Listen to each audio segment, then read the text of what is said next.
নবী সালাম আলাইকা বাংলাদেশ থেকে দিলে তুমি আমারে শিরিক ফতোয়া দিয়া মুশরিক ফতোয়া দিয়া আমারে ইসলাম থেকে বার করিয়া দিলাও। আজ থেকে এক হুজুরে ওয়াজ করছই তুমি আমারে ইসলাম থেকে বার করিয়া দিও না। এটা তোমার বাহর খালি ধর্ম না, এটা আল্লাহর দেওয়া ধর্ম, ঠিক কিনা না? ইসলাম থেকে বাহির করিয়া দেওয়ার তোমার কোনো অধিকার, আরো দিলে হোক, কোনো অধিকার নাই নাই। আমরা ধর্ম থেকে বার করিয়া দিলাম, আমরা বলি মুসলমানও নাই। হ্যাঁ, ইয়া রাসূলুল্লাহ হইলেও মুশরিক, ইয়া রাসূলুল্লাহ হইলেও মুশরিক। হ্যাঁ, ইয়া রাসূলুল্লাহ হইয়া নবীজিরে ডাক দিলে, নেদা দিলে, এই নবীজি হাজার হাজার মাইল দূর থেকে যদি নাও শুনেন ফিরিস্তা তো পৌঁছাই দিবা। আর আমরা হয়তো নবীজি শুনবা, মহব্বতে ডাকলে শুনবা, শুনবানি না শুনতা নাই হোকা। ইয়া নবী সালাম আলাইকা, ইয়া রাসূল সালাম আলাইকা, ইয়া হাবিব সালাম আলাইকা, সালাওয়াতুল্লাহ আলাইকা। আজকে বর্তমান নেটের সাহায্যে আমরা দেখলাম যে আমরা বাংলাদেশের মানছে খালি নবীজিরে সালাম দিয়ান না। আল্লাহ শুক্রিয়া, এখন ভারত, পাকিস্তান, নেপাল, ভুটান, সৌদি আরব, বাহরাইন, উমাম, দাম্মাম, যত মিডিল ইস্ট দেশ আছে, এমনকি আফ্রিকার দেশ আছে, ইউরোপ কান্ট্রি আছে, সবগুলার থাকি দেখা যায় যখন নবীজিরে 12ই রবিউল আউয়াল তারিখে, রবিউল আউয়াল মাস আইলে বিশেষ করে রেলি বাহির করিয়া সালাম দেন কিভাবে, ইয়া নবী সালাম আলাইকা, ইয়া রাসূল সালাম আলাইকা, ইয়া হাবিব সালাম আলাইকা। দূরে হোক সুবহান। দিরানি না দিরানা ফতোয়া গেল হোক। আপনারা খুশি হইবা দেওবন্দর উলামা একরাম হলে, দেওবন্দর উলামা একরাম হলে 12ই রবিউল আউয়াল তারিখে তারা রাজপথে জশ্নে জুলুসের সাথে রেলি বাইর করছে। সুবহানাল্লাহ হোগা। রেলি, হ্যাঁ রেলি, ইয়া রাসূল আল্লাহ, ইয়া হাবিব আল্লাহ, হ্যাঁ ইয়া নবী সালাম আলাইকা দিতে আসুন, দিতে আসুন। কোটি কোটি মুসলমান এরা এরা মুশরিক হইরা না, বরং এরা আশিকে রসুল হইরা। হোকা সুবহান। এরা ইমান আরো কামিল, ইমান আরো কামিল হন। তাইলে আপনার আর ফতোয়া যাইব কেমনে দি? এখন একটু আলোচনা তাইই। এখন আপনার আর ফতোয়া যাইব কেমনে দি? আমি একবার গেলাম হেতিমগঞ্জ কুনাছর বাজার, ওখানে একবার এক মুফতি চাবাইলা ডাহাত থাকি আইয়া তাই ফতোয়া একটা ডেলিভারি দিলা। কিতা ডেলিভারি দিলা যে ফুলতলি যাবে মিলাদ শরীফে কিয়াম করছেন, বলদামি করছেন। নাউজুবিল্লাহ হোক। পেশাব কইরা হাঁটা চড়ার মাঝে এখন সব আছে, মিলাদর কিয়ামও কোনো সব নাই। দেহ কাছে এই অবস্থাটা আমার গেলা তারা মুফতি যাব দূরে এসে সাবজাদা মুফতি যাব ফুলতলি। তো সাবজাদা কইলে আমিও যাইমু, আর বুড়াই আর তান্ডেও আনি লিবা মহাদি সাবরে আর কয়েকজনের ক্ষতি করি। তো আমারে তার সময় দিন এই দিন একটু লম্বা ঠাই, প্রায় 3 ঘন্টা, মাগরিবর বাদে আবার এশার বাদে, এশার নামাজ পড়ি আবার ওয়াজ করলাম। প্রচুর মানুষ হইছিলাম, প্রচুর মানুষ। তখন আমি কইলাম যে সাবকল আপনারা রুচিত আছি ফুলতলি সাহেবরে গালি দেওয়ার আগে, ফুলতলি সাহেবরে গালি দেওয়ার আগে, ফুলতলি সাহেবর জন্মর 100 বছর আগে যে দেওবন্দি উলামা একরাম এই ভারত মিলাদ শরীফ পর্যন্ত কিয়াম পর্যন্ত তারারে গালি দেওয়া, ঠিক কিনা না? ফুলতলি সাহেবরে গালি না দিয়ে তারারে আগে গালি দিতে আসলাম। হাসানাইনি খোকা ইনো মারা ফিতনার কথা হইয়ান না, বুঝার কথা হইয়া। কারণ ফুলতলি যাবে তো একলা মিলাদ শরীফ পড়ছই না, এই একলা কিয়াম করছই না, আরও তো দেওবন্দি উলামা একরাম হলে, শত শত উলামা একরাম হলে এই ভারতের জমিনে মিলাদ শরীফ পড়ছেন, কিয়াম করতেন। তাদেরকে তো কেউ বেদাতি বলে নাই, তাদেরকে বরং লকব দেওয়া হয়েছে আশিকে রসুল। সুবহানাল্লাহ। তারারে কি বলা হয়েছে? আশিকে রসুল, নবীর প্রেমিক। আজকে দেওবন্দ মাদ্রাসার দিকে তাকাইয়া দেখো কা, দেওবন্দ মাদ্রাসার প্রতিষ্ঠাতা নাম হইল কাসেম নানুতুবি রহমতুল্লাহ আলাইহি। এই কাসেম নানুতুবি সাহেব খার মুরিদ, হাজি আমদাদুল্লাহ মুহাজিরে মক্কি রহমতি মুরিদ, তানোর ছাত্র আশরাফ আলী তানভী সাহেব, যারে হাকিমুল উম্মত বলা হয়। এই নো আশরাফ আলী, এই নো ওইলা হাজি আমদাদুল্লাহ মুহাজিরে মক্কি রহমতির ছাত্র। তারপরে রশিদ আহমদ গাঙ্গুই সাহেব বিশ্ববরেণ্য আলিম, তাই ন হাজি আমদাদুল্লাহ মুহাজিরে মক্কি রহমতির ছাত্র। শুধু তাই না, 1200 বাগা বাগা আলিমের প্রিয় মুর্শিদ হাজি আমদাদুল্লাহ মুহাজিরে মক্কি রহমতুল্লাহ আলাইহি মিলাদ শরীফ পড়তা, কিয়াম করতা, করতা, মিলাদ শরীফ পড়তা। শুধু তাই না, মিলাদ শরীফের পক্ষে কিতাবও লিখা গেছেন, ফয়সালে হাত মাসালা, 7টা মাসলার সমাধান দেওয়া কিতাব লেখছেন। পয়লা মাসলাটা আনছেন মৌলুদ শরীফ হওয়ার কিয়াম। সুবহানাল্লাহ হোগা। পয়লা মাসলাও আনছেন এই কিতাবের মধ্যে তাই লেখছেন ফকির কা মশবে হায়। বড় মানুষ তো এর লাগে নিজরে ফকির কইয়া সম্বোধন করছে। কইছেন ফকির কা মশব এ হায়, আমি ফকিরর দিনহীন, ফকির কইতা কি ফুলতলি সাহেব দেখছেন এই তার নামার আগে ফকির কইতা ফকির আব্দুল লতিফ কিতা কইতা হোকা ফকির আব্দুল লতিফ দেখুন যান আর আমরা তো সামান্য এক যারা দই গেল লেখব জনাব মুখ লেখতো নাই নি হোকা তাই লেখতা ফকির আব্দুল লতিফ রহমতুল্লাহ আলাই যাই হোক তো লেখছেন যে ফকির কা মশবে হ্যাঁ আমি ফকিরের নীতি হচ্ছে এই যে महफिल मौलूद में शरीक होता हो हमें मिलाद शरीफ और महफिल शरीक हुई बल्कि बरकत का जरिया समझकर हर साल मुनाकिद करता हो और क़याम में बेहद लुत्फ और लुज़्ज़त पाता हो আমি প্রত্যেক বছর মিলাদ শরীফের অনুষ্ঠান পালন করি বরকত লাভের উসিলা মনে করি সুবহানাল্লাহ আমি মিলাদ শরীফ অনুষ্ঠান শরীক হই আর বরকত লাভের উসিলা মনে করি প্রত্যেক বছর মিলাদ শরীফ অনুষ্ঠান পালন করি আর কিয়ামের সময় বড় মজা এবং স্বাদ পাই সুবহানাল্লাহ আর সাবালি তানভী সাহেব রশিদ আহমদ গাঙ্গুই সাহেব গেছেন তেলে বেগুনে দলিলা ফিট সাহেব হয়ে গেছে যখন হুজুর মানছি আমরা বড় সরম দেয়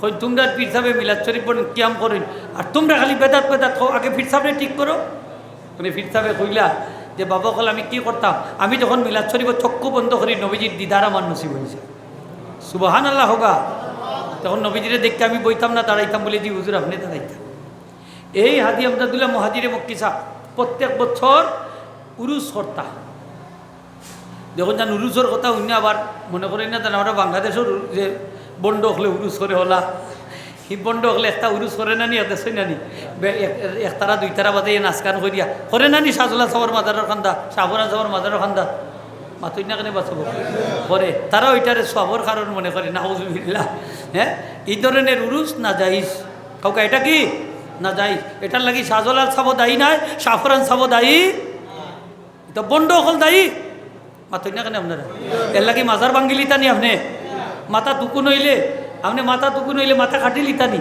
না মাথা ইংলিশ সাবান ব্যবহার করতা কীটনাশক ব্যবহার করতা বা চুল ফালাইতা মুন্ডাইয়া এর লাগে মাথা কাটি লিতানি আসতা এটা বুদ্ধিমানের কাম নেই তিন মাজারওয়ালার কোনো দোষ নেই দোষ তো হইলে বন্ধ হলো ঠিক কিনা না আরও দোষ হইল কার জাননি যারা এই মাজারের কেন্দ্র করিয়া যারা ব্যবসা কররা তারাও দায়ী ঠিক কিনা না এই মাজারের পাশে বড় বড় মাদ্রাসা আছে এই মাদ্রাসার উস্তাদ হুজুর হল কই আসলাম মাতক আপনারা তো মাজার থাকি ফায়দা নিরা না আপনারা দিন না কেনে বাধা মাজার ভাঙ্গার কি দরকার এই না মাজারও যারা চাইতো আসই এরা তো আল্লাহর ওলি হল ঠিক কিনা না খোকা এরা আল্লাহর ওলি নাইনি আল্লাহর ওলি হল যেখানে সাহিত্য থাক 24 ঘন্টা সেই জায়গায় রহমত নাদিল হয় আর যে জায়গায় আল্লাহর রহমত নাদিল হয় এই জায়গা বরকতি জায়গায় পরিণত হয়ে যায় আর বরকতি জায়গায় দোয়া করলে দোয়া কবুল হয় সুবহানাল্লাহ শাহজালাল সাহেব যে জায়গায় সাহিত্য আসই এই জায়গার বরকত কিয়ামত পর্যন্ত জারি থাকলো সুবহানাল্লাহ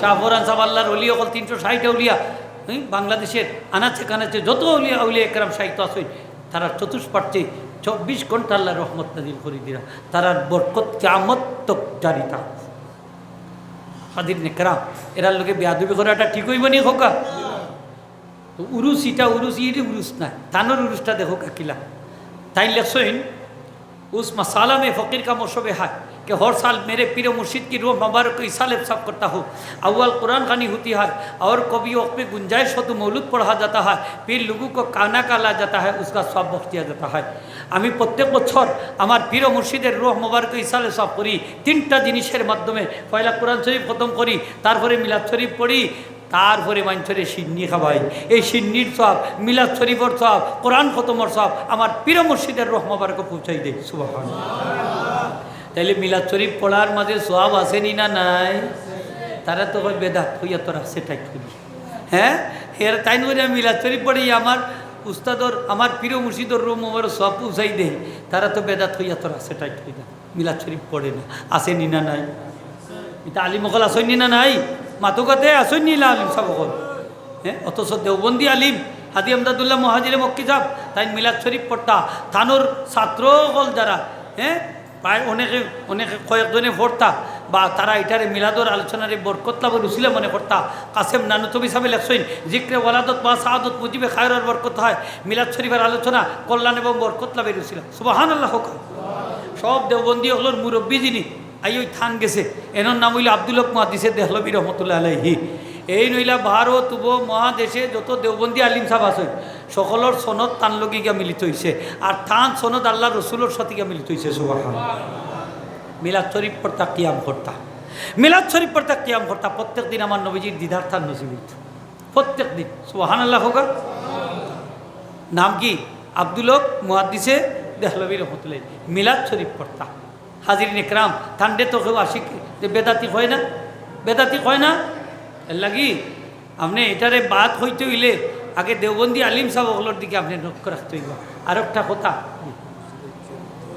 আচ্ছা আচ্ছা আচ্ছা নি মাশাআল্লাহ আয়ুক। আর একটা হইল, আমি কথাটা শেষ করি দেই। শাহ অলিউল্লাহ মুহাদ্দিসে দেহলভী রহমতুল্লাহ আলাইহি, নাম শুনছেন তো আপনারা? ভারতের শ্রেষ্ঠ মুহাদ্দিস শাহ অলিউল্লাহ মুহাদ্দিসে দেহলভী রহমতুল্লাহ মিলাদ শরীফ পড়তা। তার পিতা শাহ আব্দুর রহিম মুহাদ্দিসে দেহলভীর মিলাদ শরীফ পড়তা। এক বছর তাইন হইন আমি অভাবও পড়ে গেলাম, মিলাদ শরীফ পড়াইবার মতো সামানা আমার নাই। আমি বুনা সানাদি মিলাদ শরীফ পড়াইলাম। স্বপ্নে আল্লাহ রসুলের দিদার আমার নসিব হইল। স্বপ্নে দেখি রসুল পাকলাম এই বুনা সানাগুলো একবার ডাইনা তো বামা তো নিয়ে নাড়াচাড়া কররা, আর নবীজির চেহারা মুবারক খুবই উজ্জ্বল। হোকা সুবহানাল্লাহ। তাইলে এটা দিয়ে কিতাব বুঝলাম যে আমরা যে জিনিসটি মিলাদ শরীফ পড়াইমু, এই জিনিসটাও কিন্তু নবীজির কাছে গা পৌঁছে। হোকা সুবহানাল্লাহ। পৌঁছে, বিশ্বাস হয়নি আপনারা? তাইলে মিলাদ শরীফ আপনি যে তাদি পড়াইবা অতই গা নবীজির কাছে গা পৌঁছবো, পৌঁছবো। তাইলে এটারে ছুটো মনে করই না যান। এই বড় বড় অলি আল্লাহ এরা মিলাদ শরীফ পড়ছই। ইমাম ফখরুদ্দিন রাজি সাহেব ফরমায় যে জিনিসের উপরে মিলাদ শরীফ পড়া হয়, এই প্রত্যেকটা জিনিসের মধ্যে আল্লাহ বরকত পৌঁছাইয়া দেয়। আর এই বরকতি জিনিস যদি কেউ খায়, পেটের ভিতরে গিয়ে স্থির হইবার আগে আর সব সগিরা গুণ আল্লাহ তার মাফ করে দিলেন। সুবহানাল্লাহ। তো এটারে আপনারা ছুটো মনে করেন না জানো যে আজকে ঈদে মিলাদুন্নবী পালন কররা, এই যে নবীজির মিলাদের আলোচনা, ওর এই আলোচনা আমরা ফায়দা আসেনি? আর একটু দূরে হোক, ফায়দা আসেনি? ফায়দা হইল আমরা আলোচনা করলাম নবীজির জমিনও। আর আমরা এই মহফিল যত সময় চলবো তত সময় আল্লাহ আপনার আমার আলোচনা করবা, আপনার নাম আপনার বাফর নাম সহ 7 আসমানের উপরে মালায় আহলাদ ফিরিস্ত হল লইয়া হোক। সুবহানাল্লাহ। তাইলে আলোচনাত লাভ আসেনি না নাই? আছে। আর এই আমলটা নবীজির গেছে কা ফুসবনি না ফুসতো না? ফুসবো। এই বিশ্বাস খান রাখুন যান। মিলাদ শরীফ যত বেশি হইব তত লাভ। মিলাদ শরীফও নবীজির উপরে দুরুদ শরীফ আছে, শানক কসিদা আবৃত্তি আছে, শের আশার আছে, এগুলা মহব্বত বাড়ে। একবার দুরুদ শরীফ পড়ছিল বেটায় মাত্র একবার সারা জীবনে। কয়বার? একবার। তাফসিরে কুশাইরির বরাদ দিয়ে আল্লামা কুশাইরির মধ্যে লেখছেন, বন্দার নেকি এবং বদি যখন ওজন দেওয়া হইব কিয়ামতের দিন দেখা যাইব তার নেকির ফাল্লা হালকা হয়েছে, বদির ফাল্লা বাড়ি বন্দা জাহান্নামী। সেই মুসিবতের সময় নবী মুহাম্মদ ইসলাম ছোট্ট এক খণ্ড কাগজের মধ্যে দুরুদ শরীফ লেখা তার নেকির ফাল্লা রাখি দিবা, নেকির ফাল্লা বাড়ি হয়ে যাব, বন্দা জান্নাতি হয়ে যাব। তখন সে কইব আপনি সেই বিপদ আমার সাহায্য করলা। নবীজি ফরমাইবা যে তুমি দুনিয়ায় থাকতে একবার আমি নবীর উপরে দুরুদ শরীফ পড়ছিলাম, ওটা আমানত হিসাবে রাখছিলাম, আজকে এই বিপদত তোমার সাহায্য করলাম। সুবহানাল্লাহ। একবার পড়ায় যদি তার নাজাতর ফয়সালা হয়ে গেল, যে আমরা যদি শত হাজার বার পড়ি নাজাতর ফয়সালা হইতে পারেনি না? পারে না? আরও যদি হইতে বউ শেষ হওয়া আমার ওইতে পারেনি না? পারে না? এগুলা নবীজির কাছে আমানত থাকবো নি না? থাকতো না। এখন এক বেটা নমাজ পড়ে না বা রোজাও রাখে না, হ্যাঁ মুসলমান তো, সে যদি মিলাদ শরীফও শরিক হয়ে যায় আর 2-4 বার দুরুদ শরীফ পড়িলা, মিলাদ শরীফ তোর মাঝে দুরুদ শরীফ তো আছে, তাইলে এই দুরুদ শরীফটা কি তার বেকার যাইব নি? একটু দূরে কইতে বেকার যাইব নি? আমারে অনেকে কই হুজুর রোজা রাখে নমাজ পড়ে না, ইটা রোজা খামো লাগবো নি? বলে রোজার সব তার পাইব, নমাজ পড়ে না তার শাস্তি পাইব। ঠিক কিনা না খোকা? আল্লাহর কাছে ইনসাফ আসেনি না নাই? আরও জুড়ে কইতে আসেনি না নাই? আছে। তাহলে আমরা এটা বিশ্বাস রাখি যে মিলাদ শরীফ এখন ফাসিক ব্যক্তিও যদি শরিক হয়ে যায় আর নবীজির উপরে দুরুদ শরীফ পড়ে, এই দুরুদ শরীফটা তার বেকার যাইতো না, আমার নবীজির কাছে রাহমাতুল আলামিনের কাছে এটা আমানত থাকবো। আর কিয়ামতের দিন নবীজি এই দুরুদ শরীফ দিয়ে এই উম্মতের সাহায্য করবো। ঠিক কিনা না? এই নবীজির সাহায্য আমরা চাইনি না? চাই না? নবীজির শাফাত আমরা চাইনি না? চাই না? আরও যদি হোক চাইনি না? চাই না? চাই। একটু হাত তুললে দেখাও কা নারে তাকবীর, নারে রিসালাত। তাইলে দুরুদ শরীফ কমাইয়া পড়তাম না বেশরি পড়তাম? বেশ বেশ করি পড়তাম, সকালে 10 বার বিকালে 10 বার পড়লে তো নবীজির শাফত আমরা পাইমু, এ হাদিসও আছে। আর এমনি যদি একটা দুরূদ শরীফের কথা আনছেন এটা পড়িলাই তে নবীজির শাফত ওয়াজিব হয়ে যাব। একবার পড়িলাও কামার লগে আল্লাহুম্মা সাল্লি আলা সাইয়্যিদিনা মুহাম্মাদিন ওয়া আনজিলহুল মাকাদাল মুকাররাব মিনকা ইয়াউমাল কিয়ামা। পড়েন না কেন মুখ এখন জুড়ে পড়িলাও কা আল্লাহুম্মা সাল্লি আলা সাইয়্যিদিনা মুহাম্মাদিন ওয়া আনজিলহুল মাকাদাল মুকাররাব মিনকা ইয়াউমাল কিয়ামা। সহজ নাই নি হোকা নবীজি ফরমাইনি একবার পড়লে আমার নবীর শাফত ওয়াজিব হয়ে যাব। সুবহানাল্লাহ। আর একটা বাত আনছেন মিনকার বদলা ইন্দাকা।